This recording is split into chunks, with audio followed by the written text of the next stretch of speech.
पूजा पाठ से संबंधित 30 बातें आपको अवश्य पता होनी चाहिए। शास्त्रों में बांस की लकड़ी जलाना मना है, फिर भी लोग अगरबत्ती जलाते हैं।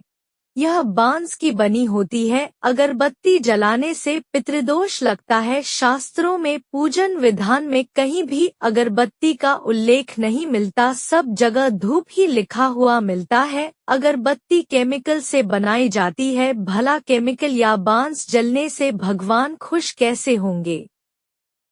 पूजा साधना करते समय बहुत सी ऐसी बातें हैं जिन पर सामान्यतः हमारा ध्यान नहीं जाता है, लेकिन पूजा साधना की दृष्टि से यह बातें अति महत्वपूर्ण हैं। एक, गणेश जी को तुलसी का पत्र छोड़कर सब पत्र प्रिय हैं। भैरव की पूजा में तुलसी स्वीकार्य नहीं है। 2, कुंद का पुष्प शिव को माघ महीने को छोड़कर निषेध है। 3, बिना स्नान किए जो तुलसी पत्र जो तोड़ता है उसे देवता स्वीकार नहीं करते। 4, रविवार को दूर्वा नहीं तोड़नी चाहिए। 5, केतकी पुष्प शिव को नहीं चढ़ाना चाहिए। 6, केतकी पुष्प से कार्तिक माह में विष्णु की पूजा अवश्य करें। 7, देवताओं के सामने प्रज्वलित दीप को बुझाना नहीं चाहिए। 8, शालिग्राम का आवाहन तथा विसर्जन नहीं होता। 9, जो मूर्ति स्थापित हो उसमें आवाहन और विसर्जन नहीं होता। 10, तुलसी पत्र को मध्याह्न के बाद ग्रहण न करें। 11, पूजा करते समय यदि गुरुदेव, ज्येष्ठ व्यक्ति या पूज्य व्यक्ति आ जाए तो उनको उठकर प्रणाम कर उनकी आज्ञा से शेष कर्म को समाप्त करें। 12, मिट्टी की मूर्ति का आवाहन और विसर्जन होता है और अंत में शास्त्रीय विधि से गंगा प्रवाह भी किया जाता है। 13, कमल को 5 रात, बिल्वपत्र को 10 रात और तुलसी को 11 रात बाद शुद्ध करके पूजन के कार्य में लिया जा सकता है।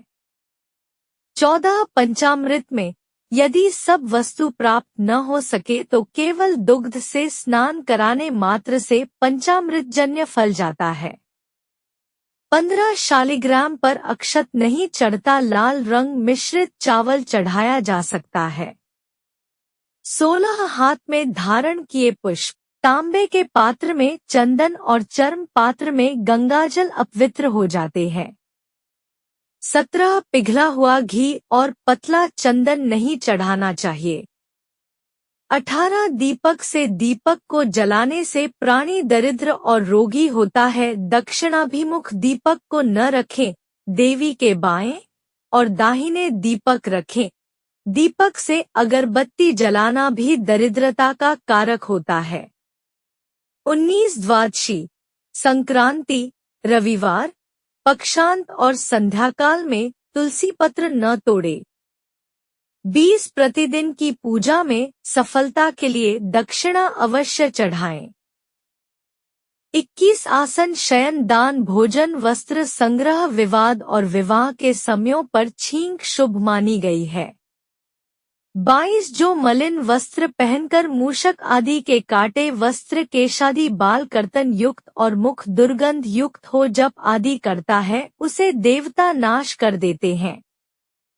23, मिट्टी गोबर को निशा में और प्रदोषकाल में गोमूत्र को ग्रहण न करें।